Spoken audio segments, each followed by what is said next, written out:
9월 5일 토요일 새벽 묵상입니다. 오늘 말씀은 예레미야 28장 1절에서 17절까지의 말씀입니다.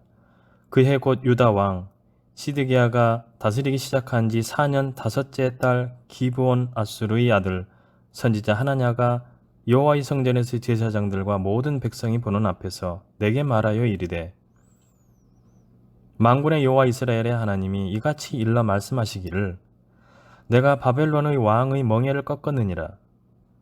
내가 바벨론 왕 느부갓네살이 이곳에서 빼앗아 바벨론으로 옮겨간 여호와의 성전 모든 기구를 2년 안에 다시 이곳으로 되돌려오리라. 내가 또 유다의 왕 요야김의 아들 요고니아와 바벨론으로 간 유다 모든 포로를 다시 이곳으로 돌아오게 하리니, 이는 내가 바벨론 왕의 멍에를 꺾을 것임이라.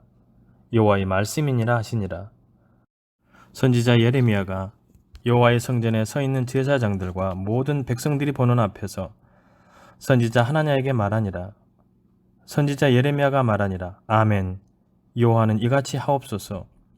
여호와께서 내가 예언한 말대로 이루사 여호와의 성전 기구와 모든 포로를 바벨론에서 이곳으로 되돌려오시기를 원하노라. 그러나 너는 내가 내 귀와 모든 백성의 귀에 이르는 이 말을 잘 들으라. 나와 너 이전의 선지자들이 예로부터 많은 땅들과 큰 나라들에 대하여 전쟁과 재앙과 전염병을 예언하였느니라. 평화를 예언하는 선지자는 그 예언자의 말이 응한 후에야 그가 진실로 여호와께서 보내신 선지자로 인정받게 되리라. 선지자 하나냐가 선지자 예레미야의 목에서 멍에를 빼앗아 꺾고 모든 백성 앞에서 하나냐가 말하여 이르되, 여호와께서 이와 같이 말씀하시니라. 내가 2년 안에 모든 민족의 목에서 바벨론의 왕 느부갓네살의 멍에를 이와 같이 꺾어 버리라 하셨느니라 하매, 선지자 예레미야가 자기의 길을 가니라. 선지자 하나냐가 선지자 예레미야의 목에서 멍에를 꺾어 버린 후에 여호와의 말씀이 예레미야에게 임하니라. 이르시기를, 너는 가서 하나냐에게 말하여 이르기를, 여호와의 말씀에 너가 나무 멍에들을 꺾었으나 그 대신 쇠 멍에들을 만들었느니라. 만군의 여호와 이스라엘의 하나님께서 이와 같이 말씀하시니라. 내가 쇠 멍에로 이 모든 나라의 목에 매어 바벨론의 왕 느부갓네살을 섬기게 하였으니 그들이 그를 섬기리라. 내가 들짐승도 그에게 주었느니라 하라. 선지자 예레미야가 선지자 하나냐에게 이르되, 하나냐여 들으라. 여호와께서 너를 보내지 아니하셨거늘 너가 이 백성에게 거짓을 믿게 하는도다. 그러므로 여호와께서 이와 같이 말씀하시되, 내가 너를 지면에서 제하리니 너가 여호와께 패역한 말을 하였음이라. 내가 금년에 죽으리라 하셨느니라 하더니 선지자 하나냐가 그해 7째 달에 죽었더라. 아멘.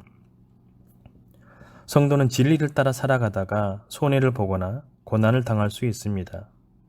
때로는 거짓된 이치를 따라 살아가는 세상 사람들에게 모욕을 당할 수도 있습니다. 참 예언자 예레미야도 오늘 그런 상황을 만났습니다. 예레미야는 하나냐라는 예언자 앞에서 거짓 예언을 듣습니다. 하나님이 바벨론 왕의 멍에를 꺾으셨고 2년 안에 성전 기구를 다 돌려놓으시고 포로들을 돌아오게 하신다며 여호와의 이름으로 거짓 예언을 선포합니다. 28장은 예레미야의 1인칭 시점으로 시작됩니다. 무엇이 진리인지 뻔히 아는데 예언자 동료가 천연덕스럽게 거짓말을 하고 있는 모습을 본다고 생각해 보십시오. 거짓된 세상에서 진리를 품고 살아가는 삶에는 고통이 따릅니다. 예레미야는 하나냐에게 대답합니다. 아멘. 하나님이 진실로 하나냐의 말을 따라 그렇게 하신다면 얼마나 좋겠습니까? 그러나 듣기 좋은 말을 하기 위해 하나님의 말씀을 버릴 수는 없었습니다. 예언자는 나라와 백성이 잘 되기를 바라고 다 평안하기를 바랍니다. 그러나 진짜 평안은 거기에 있지 않고 오직 하나님께만 있다는 사실을 알기에 거짓된 평안의 메시지는 전할 수 없었습니다. 하나냐는 예레미야의 목에서 멍에를 빼앗아 꺾어버리면서 말합니다. 하나님이 2년 안에 모든 민족에게서 바벨론 왕 느부갓네살의 멍에를 꺾어버리신다고 호언장담을 합니다. 하나냐는 마치 시한부 종말론을 자신있게 선포하는 이단처럼 말합니다.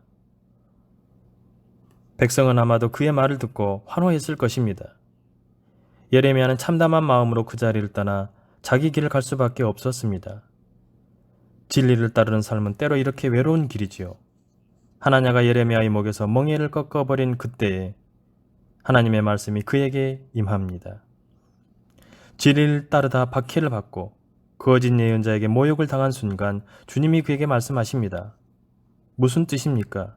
하나님이 아신다는 것입니다. 하나님은 진리를 따라 사는 성도가 얼마나 고통을 당하는지 아십니다.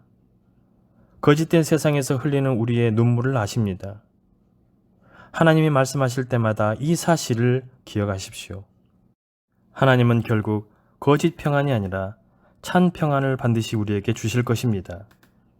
하나님은 예레미야에게 말씀을 넣어 주십니다. 하나냐가 꺾은 나무 멍에 대신 쇠 멍에를 만들라고 하십니다. 하나님은 쇠 멍에로 모든 나라의 목에 메워 느부갓네살을 섬기게 하리라고 말씀하십니다. 진리를 따르는 삶에는 고통이 있지만 하나님은 그 고통의 순간에 다시 말씀을 주십니다. 그 말씀이 우리의 능력이 되고 우리의 참 평안이 됩니다. 예레미야는 다시 하나냐에게 가서 말씀을 전합니다. 거짓 예언자인 그의 정체를 폭로하고 그의 죽음을 예언합니다. 그리고 하나냐는 말씀대로 죽습니다. 진리를 따르는 삶에는 슬픔이 있을 수도 있고 고통이 있을 수도 있습니다. 그러나 진리를 따르지 않는 삶의 결국은 멸망입니다. 하나님이 심판하시고 하나님이 구원하십니다. 이것이 우리가 끝까지 붙들 구원의 소망입니다. 거짓된 세상에 아무리 위협해도 여전히 진리를 따라 살기를 두려워하지 마십시오. 하나님이 우리를 아십니다. 하나님이 우리에게 말씀하십니다. 그 말씀은, 그 소망은 결코 우리를 부끄럽게 하지 않을 것입니다. 기도하시겠습니다. 은혜로우신 하나님 아버지, 저에게 생명의 말씀을 주시고 거짓된 세상에서 참 진리 되신 주님의 말씀대로 살아갈 수 있도록 은혜를 베풀어 주심에 감사를 드립니다. 때로 진리를 따라 살아가는 삶이 어렵고 힘이 들지만 믿음으로 잘 이겨나가게 하여 주시고 우리의 아픔을 아시는 주님께서 언제나 평안으로 인도하여 주실 것을 믿사오니 어떠한 상황에서도 그리스도의 빛을 잃어버리지 않고 주의를 환히 밝히는 신실한 주의 백성들이 다 될 수 있도록 은혜를 베풀어 주시옵소서. 주님, 오늘은 주의를 준비하는 날입니다. 정결함으로 주의를 준비하게 하여 주시고 거룩한 성일에는 주님께서 기뻐 받으실 만한 예배를 드리게 하여 주셔서 하나님께 영광 올려드리는 주의 백성들이 다 되게 하여 주시옵소서. 오늘도 변함없이 우리를 사랑하셔서 평안함으로 인도하신 예수님의 이름으로 기도드리오며 이제는 주님이 가르쳐 주신 기도를 드리오니 하늘에 계신 우리 아버지, 아버지의 이름을 거룩하게 하시며 아버지의 나라가 오게 하시며 아버지의 뜻이 하늘에서와 같이 땅에서도 이루어지게 하소서. 오늘 우리에게 일용할 양식을 주시고 우리가 우리에게 잘못한 사람을 용서하여 준 것 같이 우리 죄를 용서하여 주시고 우리를 시험에 빠지지 않게 하시고 악에서 구하소서. 나라와 권능과 영광이 영원히 아버지의 것입니다. 아멘.